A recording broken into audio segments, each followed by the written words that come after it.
We're going to begin tonight's session, and we have about 15 people who registered, so either they'll join us as we go along or they'll get the recording. This is being recorded.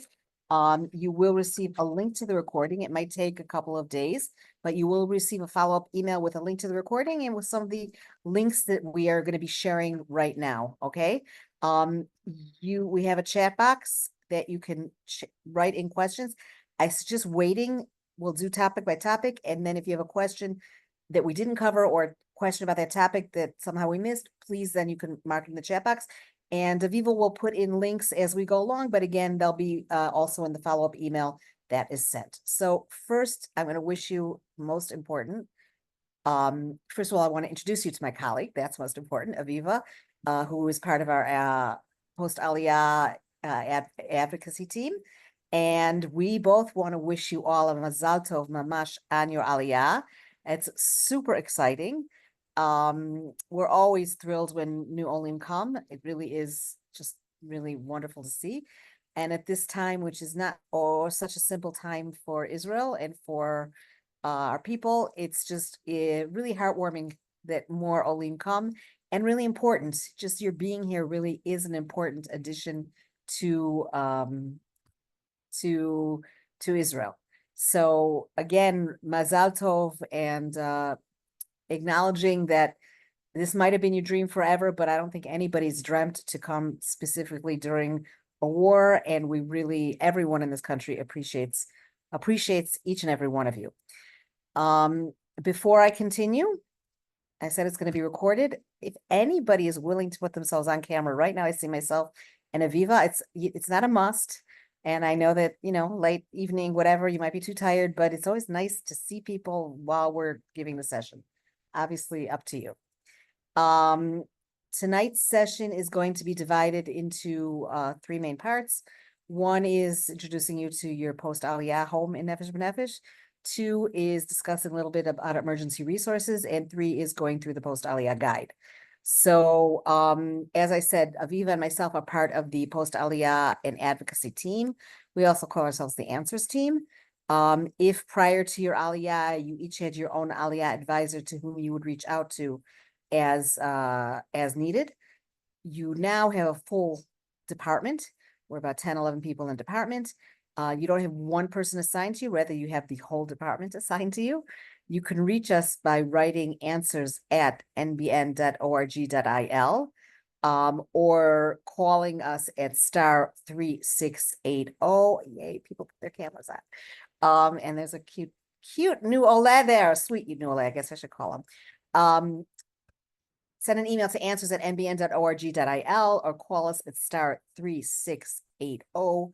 Sunday through Thursday, 9 a.m. to 5 p.m.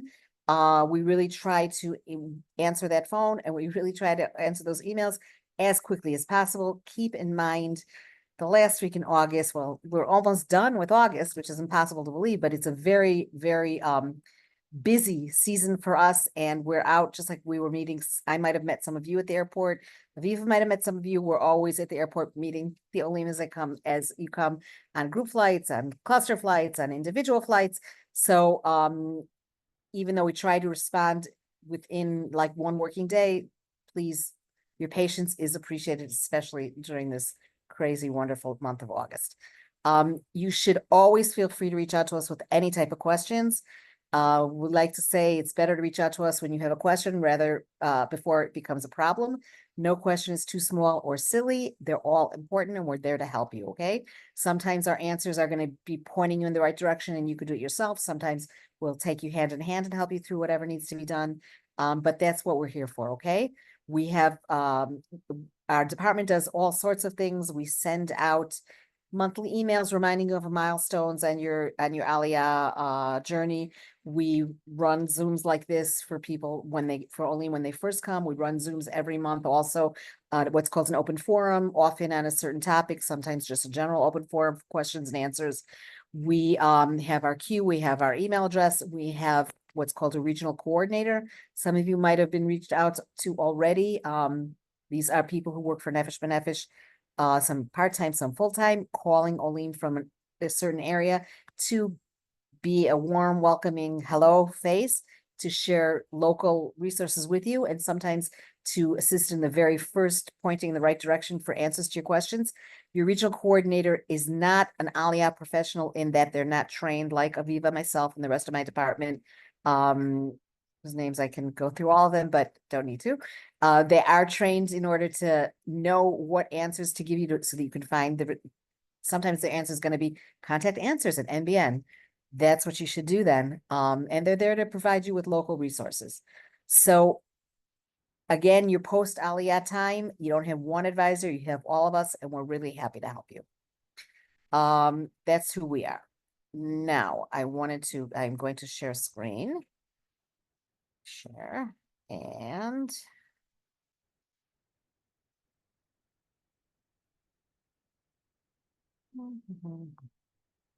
I'm not going to share screen yet because I'm trying to find what I want to find. So hold on one second, please. I appreciate your patience. There we are. Okay.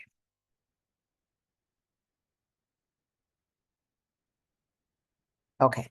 So one of the things that I want to talk about right now, really briefly, but it's important to mention it, is to acknowledge that you have made Aliyah in a time that is somewhat difficult.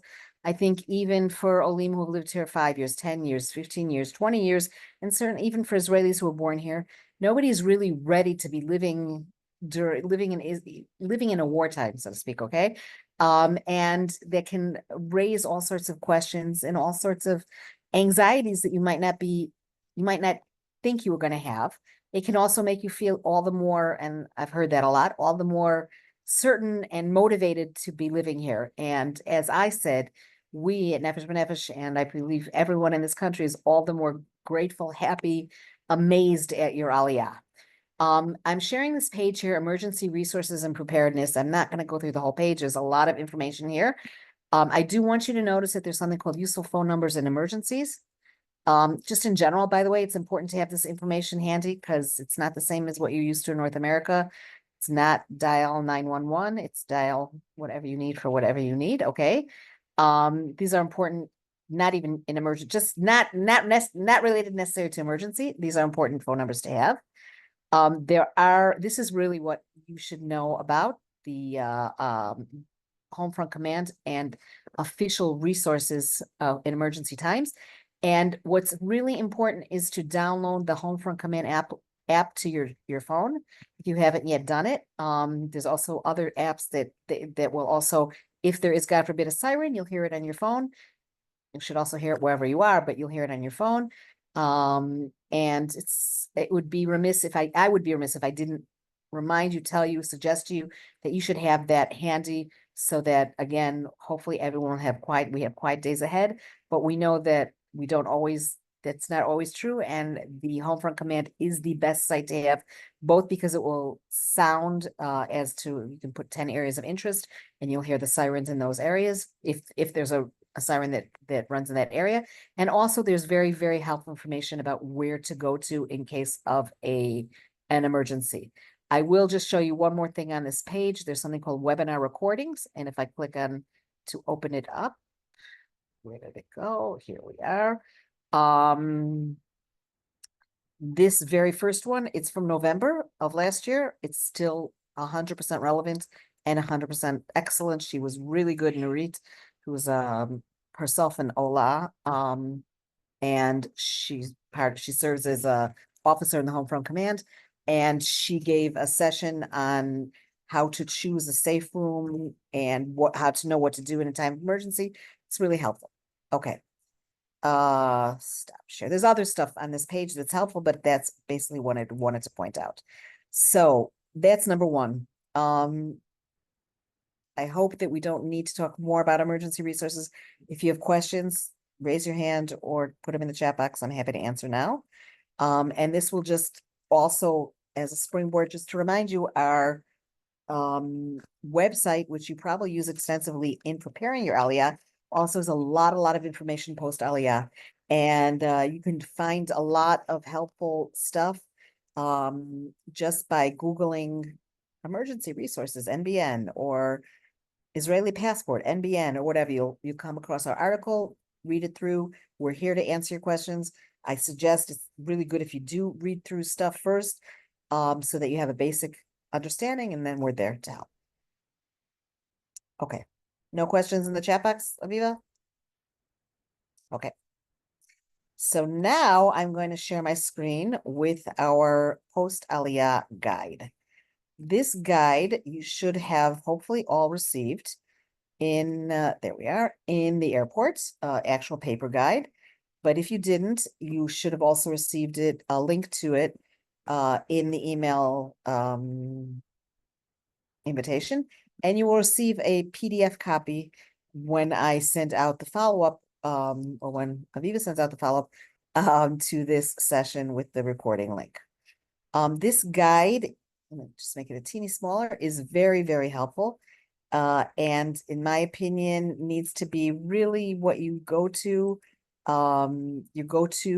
before you do any of your steps, because it really is written point by point what you need to bring, what you should expect to happen at the office that you visit, and what you should leave with. So just going through it quickly, and I'm not going to be reading it with you, but I do want to point out some tips, and so you know what is here. Oleg glossary, these are words that are important that people really say in Hebrew as opposed to in English, and that will help you navigate those first steps. And then we have your first 6 steps after making Aliyah. Now, one of the things people ask often is how soon do I have to get this all done? And it's really up to you. We have a lot of Olim here. I don't know on tonight's session, but we have a lot of Olim who are coming now with kids. School begins September 1st. It's absolutely fine if you decide to wait till September 1st to begin your steps because you don't want your kids underfoot. Or you don't have kids, but you're really jet lagged and you just want to get out of that jet lag fog, you can wait. It's okay. I don't suggest you waiting months, but if you want to wait a week, that's fine. I know that some of the people some of the Olim on this evening's session are Garin Sabar Olim. And if you don't know what Garin Sabar is, it's our wonderful young Olim who make Aliyah with a group of other Olim, sometimes based on location, sometimes based on where they studied, various things. And they're located in a certain kibbutz, and they spend time in the kibbutz, and then they begin their army service together. In short, each Garin Tzabar has its own madrich or madricha, and I know for a fact that on Sunday you are going to have your Yom Bureaucratia, which is, I don't even know, how would I translate that? Your bureaucratic day. They're going to be taking you to various government offices to begin your steps. So a lot of what we're talking about now, it's good that you'll get an understanding of it, but you won't be doing it yourself. You'll be doing it with the whole group, and they'll be helping you, certainly making the appointments for you. So before we go into the steps, I just want to go over what you should have received at the airport. And I know that some of you did not receive, I know at least one person who I saw on the screen wrote me that she did not receive the Tudat Ole. That's the first thing. The Tudat Ole is a booklet that looks like a passport. It looks like a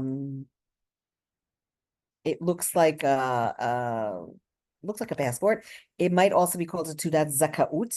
In this session, when I say Tudat Ole, it's interchangeable with Tudat Zakaut. Tudat Zakaut is what is given to somebody who has previous Israeli parentage, or previous, Israeli citizenship because they have an Israeli parent or because they were born in Israel, but they're interchangeable at this for this session, okay? If you did not receive that booklet, then I would like you to be in touch with us tomorrow.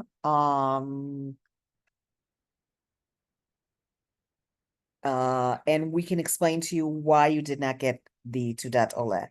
I believe, and tell me if I'm wrong, Yulia, that you did not get it. And I don't want to go into too many details, but there is an explanation. And if you didn't know that ahead of time, it shouldn't have been a surprise. But if you didn't know ahead of time, apologies. And I'm sure that if you call us tomorrow, we'll be able to explain to you and how you get it. You will get it at your first Misrata Klita appointment. The second thing you should have gotten at the airport is your temporary Tudat Zehut, which is a little plastic card with your picture and a folded sheet of paper that's called the sefach. Came in a little plastic wallet, okay? That's your temporary Teudat Zehut. It's good for 90 days. We'll talk about it in a second. You should have also gotten a sheet of paper with your healthcare registration. It's all in Hebrew with one word in English. It will be Maccabi, Leumit, Klalit, or Muqaret. You take that to your Kupat Cholim. We'll talk about that in a second. And also you should have received one SIM card per family or per household and some money as your first Sal Klita payment. Note that the SIM card is good for 6 months from the date that you received it. And unfortunately, we do not have eSIM cards. This is a benefit from the Israeli government, facilitated by the Misad Klita. The comment has been given to them numerous times, and hopefully at some point they will be able to give out an eSIM card, but that's not possible right now. And the last thing you should have gotten is something called a Note of Future Bank Account. That is a sheet of paper in Hebrew and English, and also some Russian on it, I believe. And we'll talk about what you need to do with that. Is anybody here did not get from that list of things that anybody did not get any of those things besides the person I mentioned with the $2? Okay, you can mark that in the chat. You could raise your hand. You could unmute yourself. If not, we're going to move on. Okay. So step one is not really step one in your case. It's some of these steps you do concurrently, okay? So because you were lucky and received your temporary Teudat Zehut at the airport, it's less urgent, and because the temporary Teudat Zehut is good for 90 days, you don't have to run to the Misrad Pnim, which is where you're going to apply for your biometric Teudat Zehut the first week you're here, okay? Because you have 90 days to do that. This being said, as I said, it's concurrent, so you might as well, or you should, look to make an appointment using our Go Visit website, okay? You can download it as an app. You can use it on your phone or your computer. I will say that most of the government sites really work better with Androids and not with Apple, and they work better using Google Chrome and not other browsers. You will make an appointment for your biometric Teudat Zehut. You should bring with you, there's a whole list of what to bring, all of your original documents. Now, it could be that you're going to bring this whole package of documents and they're not going to ask to see any of it, but sometimes they do ask to see, so it's certainly smarter to bring with you your original birth certificate apostille, your original marriage certificate with apostille if relevant, your original proof of Judaism, okay, and any other documentation presented to Jewish agency. Don't put it all on their desk, keep it handy. If they ask for it, show it. If they don't, great. You should bring your valid foreign passport that has the visa stamped in. You should bring, it says 2 passport pictures. You do not need to bring that because you already received your Teudat Zehut. Instead, they will be taking a picture of you with a special camera that's a digital biometric camera. They'll be taking your digital fingerprints. So you don't need to give them those passport pictures. Bring all the paperwork that you received at the airport. You should have received 2 sheets of paper. Also, one we call a memresh, one we call a dat leom, 2 Hebrew sheets of paper that you were given and you had to sign. Bring those too, okay? You need to make 1 appointment per each person over the age of 16. They can apply, anyone over the age of 16 and older can apply for a Teudat Zehut certificate or card. Excuse me, Tippy, 1 second. I believe this flight, the Memrish and the Dapnaom was brought into some of them, maybe not all of them. Some of them, at least, were the papers were already brought to Misrad Hapnim by our staff. Okay. I collected some and made sure there were signatures and brought them in myself. So it might be some flights, yes, some flights not. So if you want to. It could be that that's also when you do your temporary Teudat Zehut. I'm not sure. Okay, so I guess what is important to note is if you did receive any other papers from at the airport from the Misrad Klita rep, the Ministry of Interior, Ministry of Absorption representative, or from the Misrad Pnim rep, the Ministry of Interior, who gave you your press Teudat Zehut, bring all those papers with you. When you apply for the biometric Teudat Zehut, they will be sending you in the mail, not in the mail, they will be sending you, talk about in a second, A new plasticized tazut, a little smaller than the one you were given, the temporary one. The folded sheet of paper, the sefach. If they needed to make changes, they should give it to you on the spot. Okay. If they don't need to make any changes, um, uh, they won't give you a new one. You need to keep that old one. Okay. The changes that would be made is if somebody, they may spell their name wrong, they forgot a yud or put an I in or whatever. Okay. Or if you need to change your address. Now you should tell them that the first thing when you sit down is I need to change the address from what's on my temporary Zoot. I need to change. There was a misspelling. If you want to change your name, say your name is Francis and you want to change it to Tsippy. I mean, I don't know who would do that, but some people might want to do that. Then that's a name change. And that is that is the time to do it too, but it's not a correction. A name change, please note, if you make a name change, then you need to also change that on your American or Canadian documentation as well. The only exception to that rule is if you change your name to your married name and your other documentation has your maiden name, that's also not a name change. They call it something else. I'm going to call it a correction, although it's not a correction, but that you don't have to change your other documentation. If you want to make a real name change, okay, say Aviva decided that she wants to change her name to Ahava, okay, she would need to let them know she's making a name change when she sits down there. It's a form to fill out. You can only do that once every 7 years, I believe it is. You can't change your name more than once every 7 years, except if you're getting married. And you need to change your American or Canadian documentation. So I would suggest you speak with us before you do that so that you understand all the implications. How do you receive your biometric Zehut once you applied? You will be given a code sheet when you leave the office, when you finish. On that code sheet, there will be a long number. It has RR at the beginning, a bunch of numbers, X at the end. That's your tracking number. It is sent by registered mail to you. If you are lucky enough to be home when they knock on the door, or if they let you know ahead of time, then you will need to give them a code from that code page, give the messenger a code that's on that code page, show them who you are by presenting your temporary Zoot or by presenting your foreign passport, and they will give you your biometric Zoot.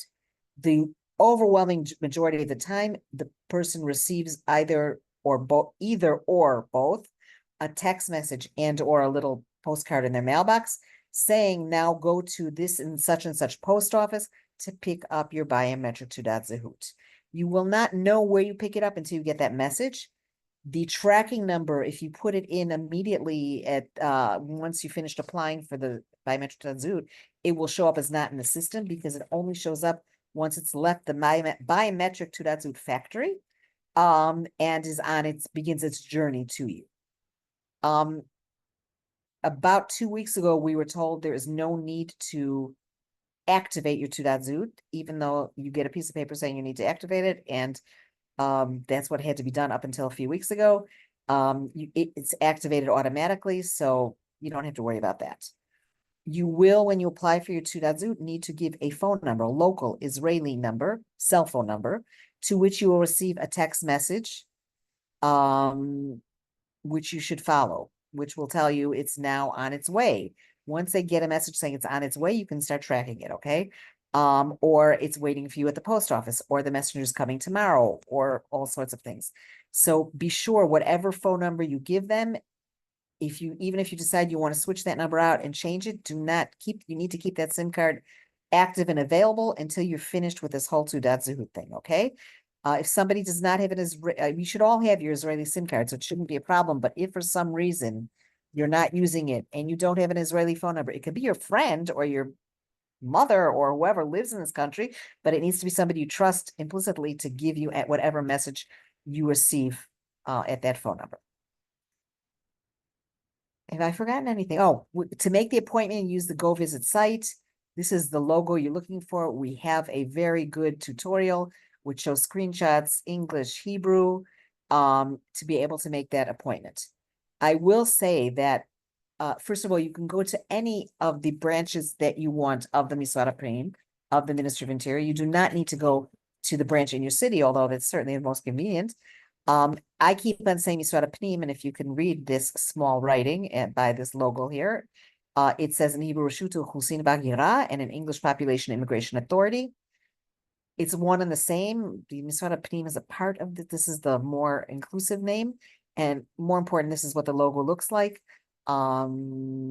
So you can use them interchangeably, but I'm just used to saying Misrat Pnim. When you go into the Go Visit site, this is what you're going to want to make an appointment for. You can use our tutorial to help you with that.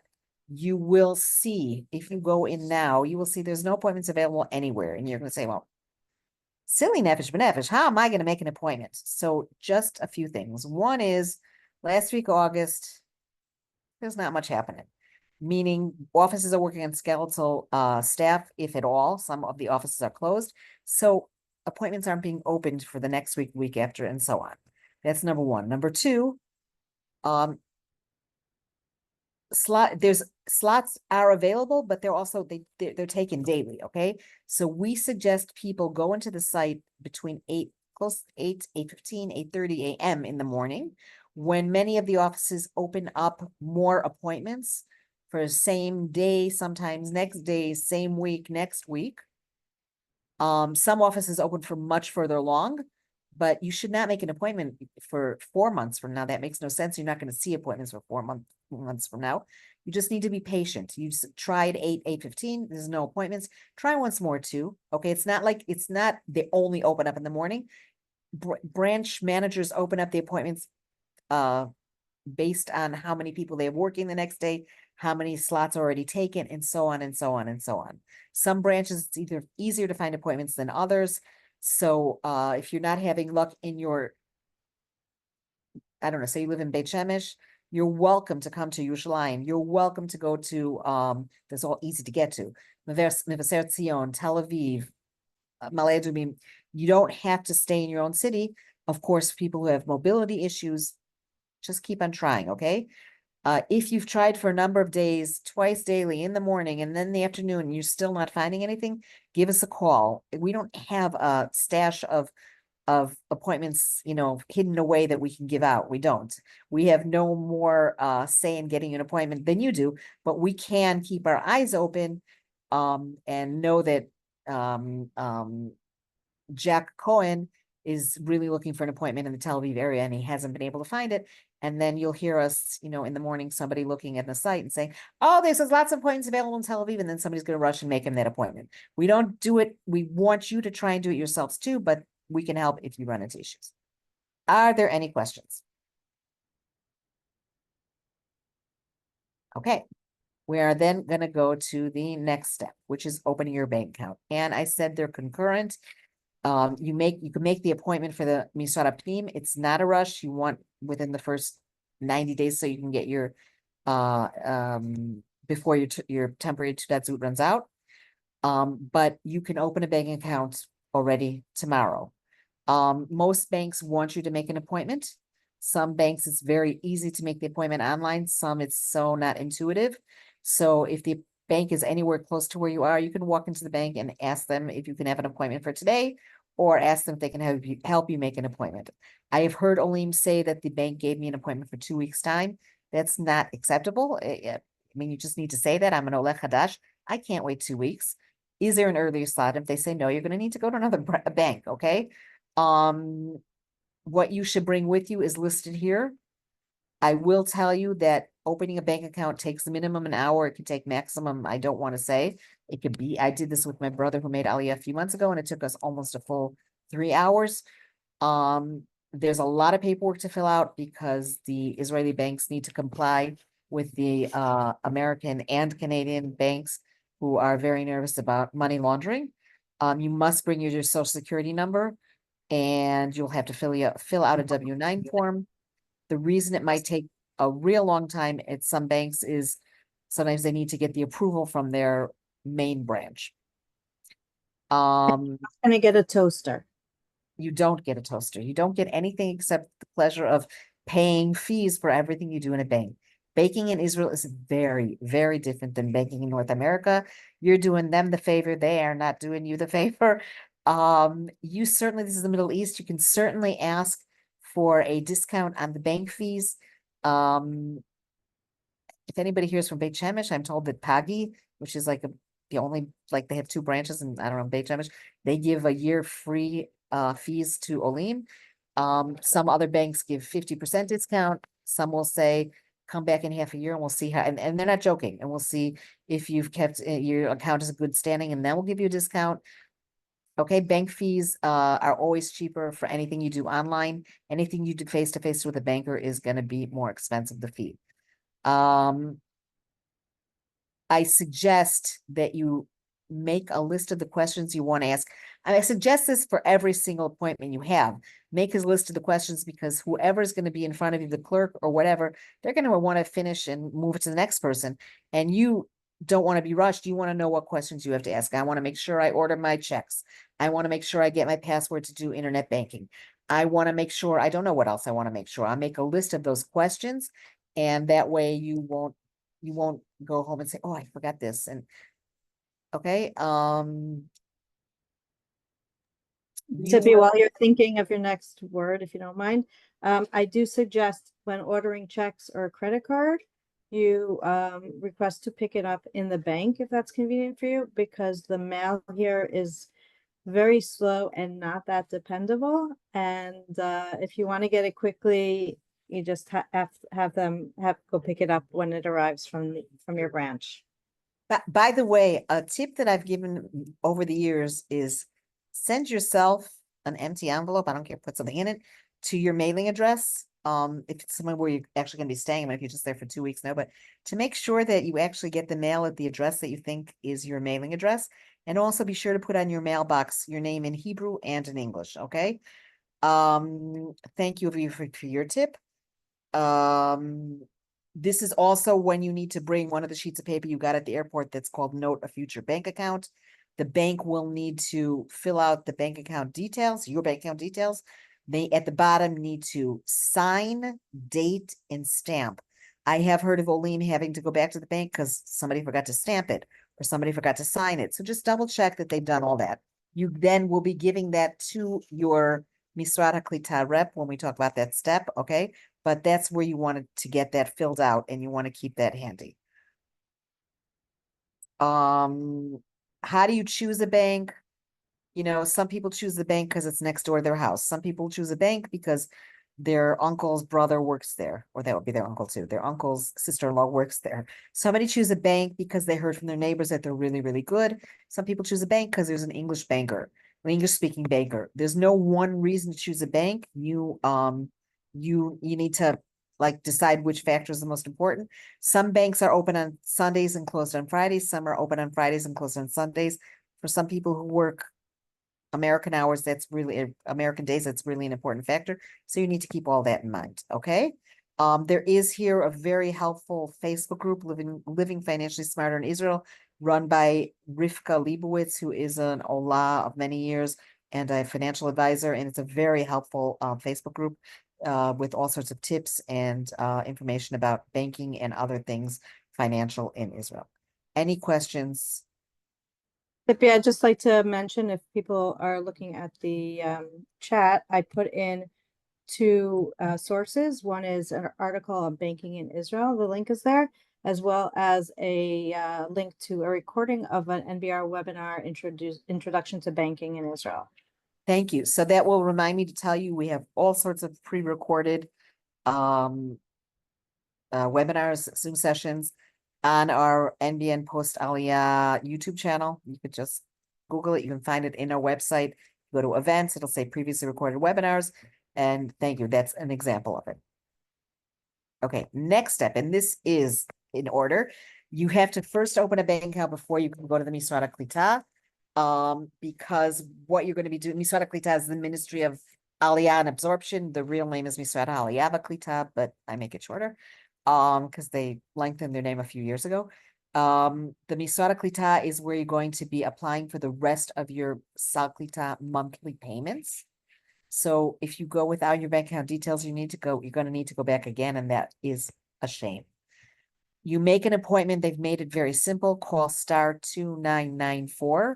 There will be a menu in English. Wait to speak to a representative. Tell them I made Aliyah a week ago. I live in Haifa, and I would like an appointment at Misara Klita, and they will make the appointment for you. In theory, one can make an appointment online. There is using a My Visit app, but the first appointment in Misara Klita, we have found 95% of the time, it doesn't work using that app, which is why this phone number is very, very helpful. There's a list of what you should bring. If you have an Israeli passport because of your previous Israeli status, you need to bring that too. The form, note of bank account, you need to bring that as well. And you should bring your temporary Tudat Zehut and your Tudat Ole or Tudat Zakaut. If you did not yet receive a Tudat Ole, this is when you're going to be receiving it, okay? If you did not receive it, you should bring 2 passport pictures with you. Sometimes they take the pictures digitally and they print it digitally, but not always, so it's much smarter to bring the pictures in case they need it. What happens at that appointment is you'll get details about your Saklita money, how much you're going to get, and he or she will process that, and the dates you should get it. Saklita is paid only once monthly. It's not paid on a round robin throughout the month. So that's important to know. So if you go to your Misa Klita appointment on, say, the 15th of the month, and they just paid on the 12th of the month, you'll need to wait that full month to get the next payment. Also note that if you leave the country for a visit and you're out of the country for 2 weeks or more, the Sal Klita payments, which are 7 monthly payments, will be suspended temporarily. Once you are back, once you've been in the country for two weeks or more, they're reinstated automatically. You don't have to do anything for that. Again, say I came back on September 15th, and they see that I'm back in the country for 2 weeks and I just missed the payment. I'm not going to lose that money. I'll get it the next month, but you won't get it immediately. Okay. You will need to finish all your payments by the end of the 12th month. It can't be postponed indefinitely. So if you travel a lot, you might miss some of your Saklita money. You might not get it if you're overseas a lot, but there's also other issues. The other thing that you can talk about is the Ulpan, what Ulpan classes are in the area. There has been a reform in the Ulpan offerings, and I'm just going to do it really briefly. There's what's called a public Ulpan and a private Ulpan. Currently, the private Ulpan is not approved unless you've done a public Ulpan or unless there are extenuating circumstances. So you should be asking your Misara Klita rep about what Ulpans are in your area, which are the public Ulpans. They should hopefully know. If you run into issues, give us a call and we'll try and find information for you and explain more in detail. There is also something called Hebrew Bite. Aviva, maybe you can put that also in the chat. Hebrew Bite is you should have all perhaps gotten an email about this from Misara Klita even prior to Aliyah, but it's an online, you do it at your own pace, Hebrew learning resource. It costs 50 shekel. I believe they even sent a voucher for a discounted price to New Olim, but maybe I should say that because maybe they stopped that. That's another way to learn, to continue learning Hebrew or to begin learning Hebrew or to improve your Hebrew.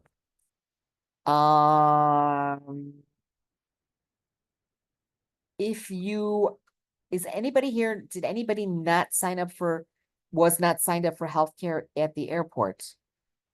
I forgot to ask that. This would be the time. Sometimes in certain statuses, you don't get signed up for healthcare at the airport, and this is when you would sign up for it at the Misara Klita appointment.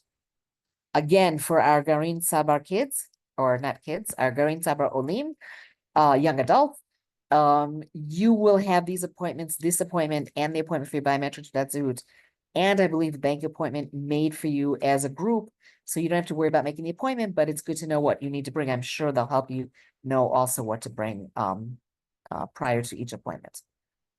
Did I ask if there's any questions? Okay. Next step, and again, this is kind of concurrent with the other steps, is Kupat Cholim. That is your healthcare. There are four healthcare options in Israel, 4 HMOs: Klalit, Mucheret, Leumit, and Maccabi. How can I forget Maccabi? Okay. You should have all registered for one of them. You can switch. If you switch within the first 2 weeks of your Aliyah, there's no waiting period, but if you want to switch after that, it's a process. It's not hard to do. You can switch online, via the Bituach Leumi personal login account, or you do it at the post office. But doesn't always go into effect immediately. You should go to your Kupat Cholim with the page that you received at the airport saying which Kupat Cholim you registered. Bring your Tudat Ole with you, bring your Tudat Zut with you, and you will register for a doctor and you'll register at that clinic. Unless you have a urgent medical need, I would suggest waiting a few days to make sure that you're in the system and everything has been processed. Often an Ole will call, like each of these 4 Kupot Cholim have a 4-digit number you can call, and when they call, they'll be told even a week after they're here, oh, you're not in the system. But if you actually go to the clinic, they'll see you in the system, okay? So I suggest going. You want to find out about your magnetic card. Some clinics make them on the spot, give 1 card per person. It looks like a credit card. That's what you, in Hebrew, you say legahetz. You iron them. That's what you know what is in English. You pass the magnetic card. You don't. The doctor does. Passes the magnetic card. Swipe. You Swipe. swipe the Swipe, card swipe. when you're waiting for your appointment to show that you're there. The doctor swipes the card to pull up your records. The pharmacist swipes the card for you to get your medicines. So you actually have 1 per person. Just ask, is it, are they making a few on the spot? Do you come pick it up? Are they sending to you the mail? Aviva's tip is very important. If they say they're sending to you the mail, say you prefer to pick it up because mail really is not great here. This would also be the time to register for supplemental health care. If you don't know what I'm talking about, you can read a little bit about it. But just in brief, the basic health care covers everything. If you, God forbid, break a leg or have a tonsillectomy or appendicitis or give birth, blah deal, you'll go into the hospital and leave with a bill of 0 shekel, okay? But the supplemental provides all sorts of bells and whistles that are helpful in times catastrophic issues, which we hope we never want to think about, God forbid.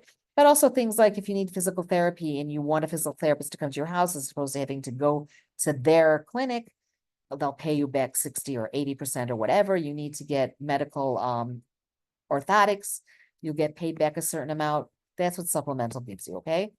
We, Nefesh B'Nefesh, do strongly encourage to get the supplemental health care. It's a fraction of anything you're used to from the States. Canadian, I know it's not necessary. You might get that for free, but it's definitely a worthwhile product. If you register for it within the first 90 days of your Aliyah, there's absolutely no waiting period for any pre-existing conditions, and for any services. Some of the services, if somebody just a regular Israeli joins supplemental in the middle of his life, besides waiting for pre-existing conditions, there are certain services that are very expensive. Then you have a 6-month waiting period, a 12-month waiting period, cooling off period, whatever you want to call it, before you can actually take advantage of those. So it's really, you should sign up for it now. And if you're not sure you want it, you can always drop out of it, but we do encourage. Any questions? I have a question. My cousins mentioned to me that the Bituach Leumi, like there's a fee you have to pay every month. Are we covered for that as Olim Chadashim? When do we have to be like concerned about that? Do we have to go to an office? Sure, Olivia, that's a great, really relevant question. Thank you. Thank Are your you. cousins Olim or are they Israeli? They could They're be. Israeli. Okay. They're who So I'm that's staying a for great now. question. So one of the benefits you receive from the government as an Ole is 6 months free healthcare. Now, Bituach Leumi, for those of you who don't know, is the National Social Security.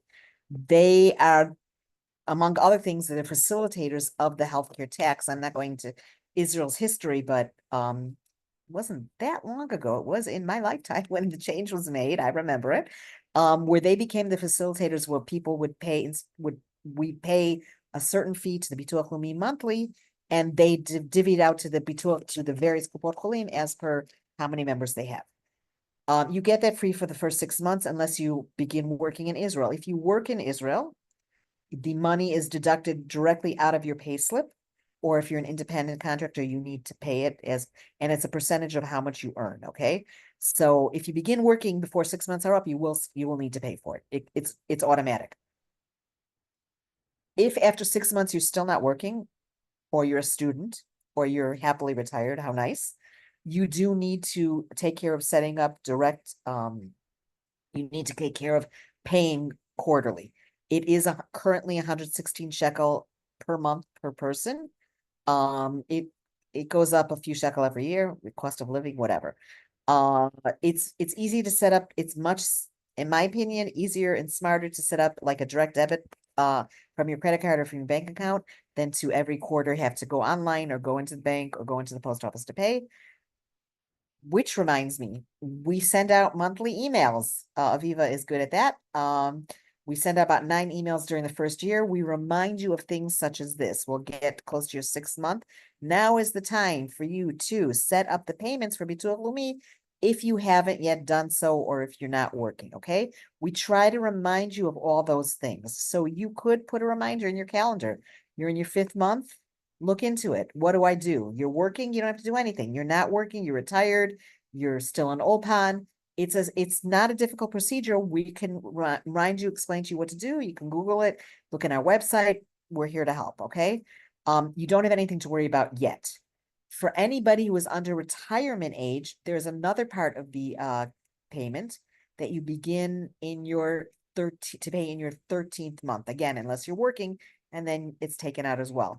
That is the Social Security part of the payment. It still comes out to under 200 shekel. I don't remember the exact amount. I'm trying to remember 80 something, or a percentage of your salary. If you are over retirement age, you're only paying the healthcare tax part of it, okay?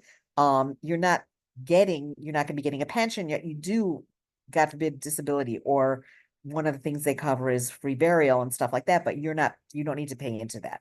So I hope that answers your question, Olivia. There are, for those who are students, you have a young voice, I have no idea, I don't see you. But for students, there is a set fee, a lower fee to pay, a minimal fee. I'm trying to think what else. If you're in the army or in Shehut Leumi, it's paid for you automatically. So those would be the exceptions to the rules. If you have questions, let us know. For the people here in Garin Sabar, you're being covered by the Garin and then by the army, and you don't have to worry about it yet, but you will need to think about it when you finish all of your army service. Thank you so much. Thank you for asking. We actually have recordings of 2 open forums that we do. We've done it a couple times. I'm sure we'll do it again during this next 12 months. One is about Bituach Leumi, just a general understanding of it, and one is about Bituach Leumi for seniors who have certain other things to think about with this. So stay tuned. You can watch the recording, but stay tuned. You'll get a message. You'll get an email about it as well as an open forum. Okay, if there's no more questions, we'll move on. I am not looking at the chat, Aviva, so I'm counting on you. Thank you. Okay, so the next steps, sorry, we're now into step 5, step 6, step 7, what I call second tier steps. Although step 6, if you have kids who are school age, it's not so second tier because we're starting school. First of all, step 5, if you have kids, you will be receiving, if you have children under the age of 18, you will be receiving monthly a child allowance. It's one of the nice benefits in Israel. It should go automatically into your bank account. Once you have given your bank account information to the Misrad HaKlita, they share it with the Bituach Leumi for the purposes of them depositing this money into your account. If anybody on the screen has children, I'm not really sure what the group is. So if anybody on the screen or listening to the recording has children of the age of 18, they should start looking at their bank account once they've given the information to Misrad HaKlita to follow to make sure that the money is being deposited. They only, if something happened, they only pay retroactively 3 months. I mean, it does happen once in a while if there's a problem and the payments aren't being made. So you went to Misrad HaKlita, you gave them your bank account information. 8 weeks later, you're not seeing money being put in. Please contact us immediately and we'll help you know what to do so that you get those payments both retroactive and in the future. There's also something called a savings plan for each child. That's a whole nother conversation. You need to decide where to have the savings plan deposited. I believe it is now, it's 50 shekel and some change, 56 or 7 per month. Israel began that about 3 years ago to try and assist Israelis to get in the habit of setting up savings plans for their children. It's interesting, and you do need to choose where to have the money to go to, in which account. Again, you have 6 months to make that decision. So if you are listening to this and you have kids, mark that down for after you finish the other things. Now let's look at this. School registration. Hopefully anybody with kids in school age already have them registered at school. That is something you need to do at your local municipality. If you didn't do it yet, now is the time to do it, like now. Contact us if you need help. We are here to help. We also put a plug in for what we call our municipal CLITA coordinators. Not ours. They are many cities have a person working for them who help Olim of all types from all countries in their CLITA, in their absorption into the city where they live. And that includes helping them with school registration. We have a list of the municipality coordinators on our website. Many of them speak English in most of the cities where Olim go, but not all. If you're living in a place that's kind of off the beaten path, you might need to work with a Hebrew speaker. But I'm sure you'll manage because they're there to help you. And that takes me to the Arnona, which is a municipality tax. The municipality coordinators can also help with this. Again, they work for the municipality. And the Arnona is a tax that is paid. We often call it a property tax. It's a tax that's paid by the tenant who is renting an apartment. If you are lucky enough to own something and you're living in it, you pay it, of course. But if you're renting something, it's the tenant who pays it. It is a tax that's based on the size of your living quarters and also the socioeconomic level of your city and the neighborhood and so on. I happen to be renting a place for a couple of years, for 2 years in Jerusalem. It's at the edge of one of the neighborhoods that is lower. It's now being gentrified, but they haven't fixed the boundaries yet. So our municipality tax, just as an example, is very low compared to if I literally cross the street. Okay. You get a really good discount as an Ole. You get a 90% discount on the first 100 square meters. That's about 1,100 square feet. For 12 months, you take advantage of that anytime in the first 2 years. They do not pay it retroactively. So if you forget and then you remember it in your 20th month after your Aliyah, you're only going to get it for 4 months. So don't forget to take it. You don't have to rush to do it now since it's rolling, but don't put it off too long. For the young people on the screen, if you're renting and you have roommates and they're on the contract, the discount will only apply if you rent and there's 2 other names on the contract. The discount will apply to 1/3 of the square meter that's showing of the property. I hope that's clear. I'm getting tired. Aviva, did I forget anything? I don't think so. Okay, any questions about the Arnona discount? I will just say that when you apply for it, you should ask at the city where you're living, do you need to renew it January 1st or not? It says here, okay, some cities or municipalities want you to renew it in January, and some are like, no, you don't need to. The discounts for 12 months, that's fine. So just, you should ask so you know. I have a question. How do you change over electric bills, like electric and gas, and what are the things that you have to change over besides Arnona? Okay. Thanks, Susie. First of all, I'm so happy to see you guys. I remember you from the airport, if you remember me. I hope you're settling in okay. We did, so that's why we turned our screen on, because okay, thank you. I was gonna say, Somebody wants to talk to the wall. I'm not seeing that many faces. I recognize your face and your name, so hi. So you honestly don't have to turn any bills over except the Arnona one if you want the discount. It is usual to put the various utility bills in your name because the landlord's going to want that. Otherwise, he's going to be liable. If it's in the landlord's name and you don't pay the bill, he's liable. So that's usually why the utilities are water, electricity, gas depends. Gas is sometimes, depending where you live, either you have what they call, they're gas canisters, but they call them in Hebrew balloon, right? And you just call the gas company and they come switch it out. So it's not a contract at all. Or you have central gas. If you have central gas, then it is a bill that's billed to you. Those are the utilities, maybe internet, depending on what you're renting. You don't have to, again, the landlord, it's interesting to me, the landlord wouldn't switch it out. Saying that is whatever, somebody who's renting and the landlord didn't switch it out, but he trusts us, we trust him. What can I say? You do a reading of the meters.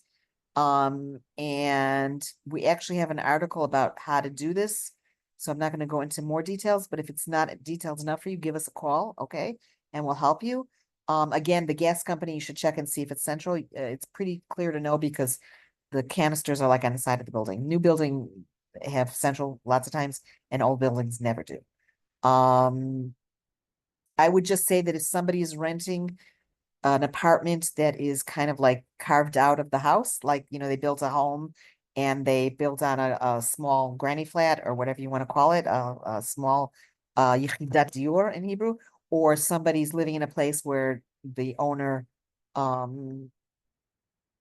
made a separate unit from the main house, then you might not have separate bills. And that's something you should have known, hopefully will know, or if somebody's looking to rent, you need to know. Anybody who says that the rent, anyone who's renting something says the rent is all inclusive, except perhaps electricity, then that means that that's probably not listed and you won't be able to take advantage of the Arnona discount.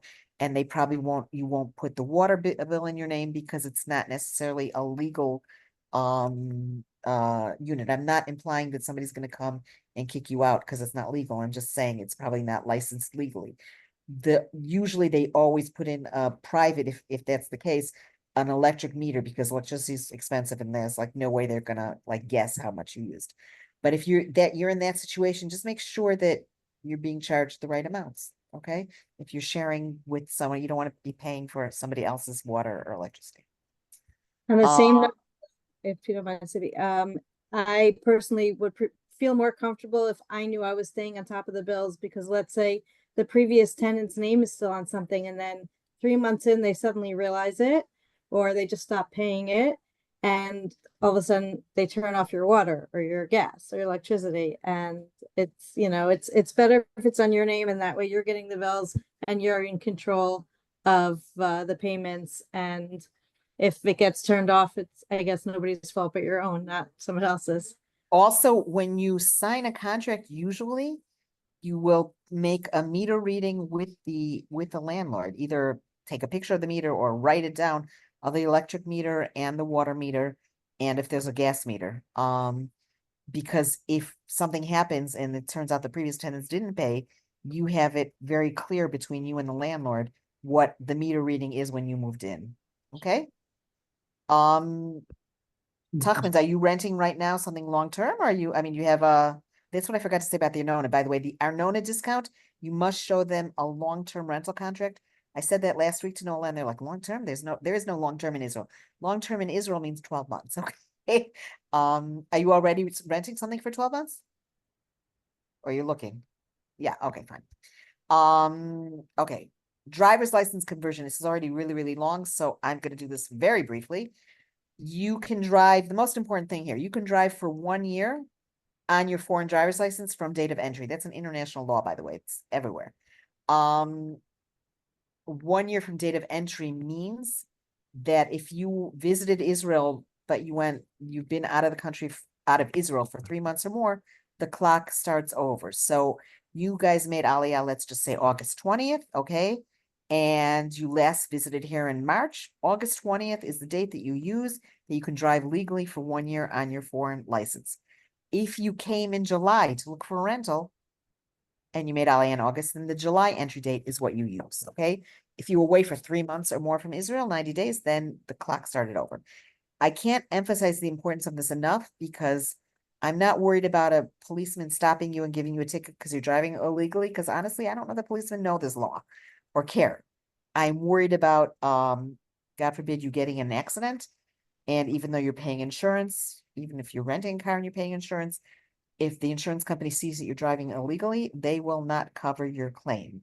We have had that happen. We have been privy to that for certain Olim, and it's terrible, terrible situation. So do not drive illegally on a license after 1 year. It's a 3-step process. You need to fill out an online form. You need to then go to an optician and get your eyes checked. and have a digital picture taken, and you need to then bring your documents to the Misrat Harishui. If you've been driving for 5 years or more, you need, this is important to know also, proof of driving for 5 years consecutively prior to your Aliyah.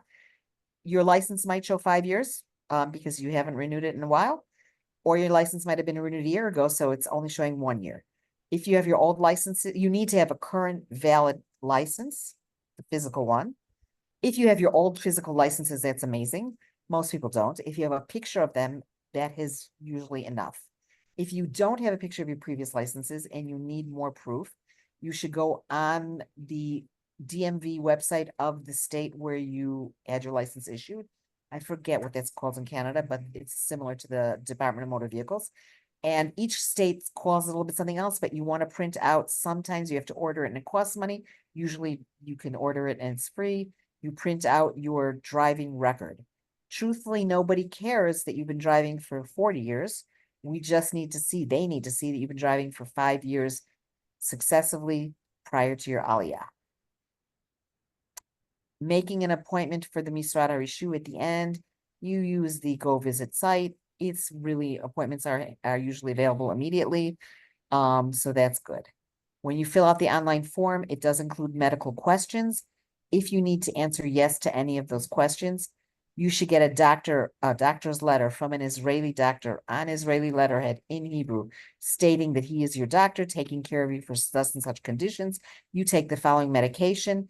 It does not, it should, to the best of my knowledge, it does not affect your driving.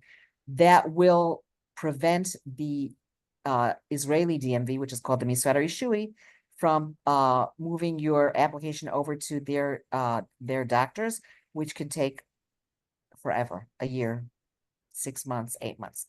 If you have a medical condition, you need to answer yes to any of these questions. Give us a call and we'll prompt you. We'll try and help you what to do, what to ask for, what letter to try and get from your doctor before you actually submit that form. Questions? This is marked as step 8 because you can drive legally for a year. I do not suggest waiting till the month before, because you might think, I mean, it could be super quick, but you never know. So I suggest, put it down for 2 months from now, begin the process.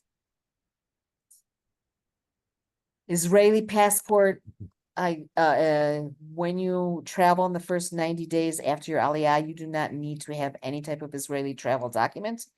In addition, through December 31st of 2024, any Israeli with a valid foreign passport, which now includes all of you, can enter and exit Israel using their valid foreign passports. You should, once you have gotten your biometric, make another appointment. You can't double book at the Misrat Hapanim. You can't book 2 appointments. So once you finish getting your biometric Zut, you should make an appointment to get your Israeli travel documents. It will be called a Tudat Ma'avar. Tudat Ma'avar is also known, Tudat Ma'avar is like a passage document. It's also known as a laissez-passer in certain countries. It can be used for all intents and purposes like a passport. Certain countries will not accept it. That's not a problem because you have your American/Canadian passports. The countries that don't accept it are usually the ones that we don't visit, so I wouldn't worry about it too much. The Tudat Ma'avar is good for full 5 years. If you absolutely must have a passport, you can reapply after 1 year. You will need to pay for it, and only if you've been here for 75% of that first year will they approve the passport. If you're not traveling at all, you can wait a year and then apply for the passport. But I do suggest you take care of this because you never know when you're going to need to travel. I'm not going to go through all the details here. We have a full article about it. And we're here to help if you have questions afterwards, okay? Sometimes when people who go to apply for their biometric Tudat Zehut, their ID, you can say to the clerk, I would also like to apply for biometric Tudat Ma'avar. And the clerk will say, okay, you need to sign something and we'll let you do it. Or the clerk will say, sorry, you need to wait 90 days. The reason being is a clause in the law that the first 90 days of your Israeli citizenship, you have the legal right to decide that you don't want to keep the citizenship, and you give the citizenship back and you become a permanent resident. You also have the right to waive that. It's called hourly. Inni רוצה להיות ישראלי. So you have the right to waive the right to hourly and then apply for the Israeli travel document. If you're sure you want to be Israelis and you're going to get your biometric zoot, ask. It's certainly nice to save a visit, okay? But I wouldn't fight with them if they don't want to give it to you. It's really not worth the energy, just being honest, okay? But some branches are certainly open to doing this. List of the various Misada Klita, their addresses, their phone numbers, but you should really use the star 2996 number. If you're not sure which Misada Klita you go to because you're living in an off the beaten path, give us a call and we'll let you know. This is where they're located and these are the regions that they serve. These are your only benefits. Hopefully you know about them from your planning your Aliyah. I will just say that rental assistance benefit has changed. And you will now be receiving it in the 7th month of your Aliyah. And for a shorter period of time. The rates depend on how large you're a single or a couple, and also certain areas in the country receive larger rates. Those areas being north, south, they're called priority areas. If you're not sure, look at the article. It's updated and it will give you all that information, or give us a call. And there's more, but I'm not gonna read it all through. Here's the emergency phone numbers. Seriously, cut here and keep it handy, or copy it and keep it handy. We just had another. I hope you never need to go to the emergency room, but in Israel, if you need to go to the emergency room, you need to have what's called a hafnaya, a referral. I mean, there's certain cases, obviously, you don't need a referral. If you have chest pain, if you need stitches, if you broke a limb, if you're a pregnant woman, you just go to the emergency room. But if your child has been screaming all night with an ear infection or whatever, and it's 4 a.m, you need to call your kupa to get a referral. If you do not, if the emergency room visit does not end in hospitalization, you will be charged. Same thing with the ambulance, unless you have a referral. So just read this through, not now, but when you have enough energy to read it through. We have these are also important emotional assistance resources, may be relevant for you, may be relevant for family members or people you care about. So know that they're here. And lastly, before I say ask us any more questions, these are our different departments, how to reach us. And I think anybody who saw me at the airport, I pointed this out. Call us at star 3680 Sunday through Thursday, 9 to 5, or our email address. There's also an Israel calendar with events happening for Anglos all throughout the country. It is very Tel Aviv and Jerusalem oriented, but still it's a great calendar. We have something called Translation Tuesdays. They happen in our office in Jerusalem. You do apply for it. You should not apply, register for an appointment. And we have volunteers and or our team members who help you. It's not just translating, if you need help opening up an online account, if you need help, you want somebody to look at your bank account with you to help navigate it one time. If you're a senior and you want to download the senior card and you're not able to do that yourself, we're here to help, okay? We do not translate legal documents, nor do we fill out 20-page applications, okay? We also have volunteers who can help you, okay? If, by the way, your Hebrew is good enough and you feel comfortable and want to volunteer, let us know. But if you need a volunteer, also let us know, okay? That might take a little bit longer, but we have volunteers who can help in person in some cities and by phone or Zoom in other places. Sippy, I also posted our Telegram Thank you. account. That is where we sometimes post updates on the Telegram account. Lastly is hopefully you guys all received an invitation to our party on September 4th, which is a day of the week. September 4th. I can't believe it's next week. Next Wednesday. There will be for families from 5:30, I believe. I don't remember the time. You must have got an invitation. Please say you did. There'll be a nice happening for families with kids, and then in the second half of the day or the evening, there will be this is for non-families with a concert and food, and we'll be there also to answer questions and just a celebration of everybody's summer Aliyah. It's happening on our MBN Jerusalem campus. It's worth it to come just to see. It's a beautiful campus. It's a beautiful location. We love having our Olim come see us there and come get to know our campus. I think, if you live, it's easy for you to travel. If you're in Jerusalem, it's a no-brainer. If you're in the Jerusalem area and it's easy for you to travel, come. It will be well worth it. If you did not get the invitation and you have no idea what I'm talking about, send an email to answers@nbn.org.il or to events actually at nbn.org.il and say you didn't see the invitation to the September 4th welcome summer Olim party, and we'll send it to you. Okay, or the events will send it to you. Are there any more questions? I'm giving a gold star to Joel Rose and to the Tuckmans for being on camera and to Aviva. And I know that it's not always possible for everybody. You've been a nice group, a quiet group, but a nice group. And we're gonna end it by saying Mazal Tov again. And we're here to help. So if I forgot anything, if something's not clear, just reach out to us, please. That's what we're here for. It's our pleasure to assist. It's our schut to assist. We are in awe of each and every one of you and want to help each and every one of you. So thank you very, very, very much. Thank you, Aviva, for assisting me this evening. Much appreciated. Mazal Tov to everybody. Thank you. Thank you so much. Thank you. Thank you, thank you. Tzipi, I have a small personal question. Sure. So why don't we wait? I mean, it's not like okay, private. it's not personal. You it's don't care if just- somebody's hearing it. Okay, fine. No. So sorry, I'll turn my camera on. I made my appointment with Misrad Klita, but it's for September 2nd, and I'm looking at the Ulpan schedules, and it seems like a lot of them are starting September 2nd, and I need to take a test before that. So, where do I go from Olivia, here? which city do you live in? Or I'll what's your be in address? Tel Aviv in Florentine. Sorry. I'm gonna stop recording this. Hold on one second.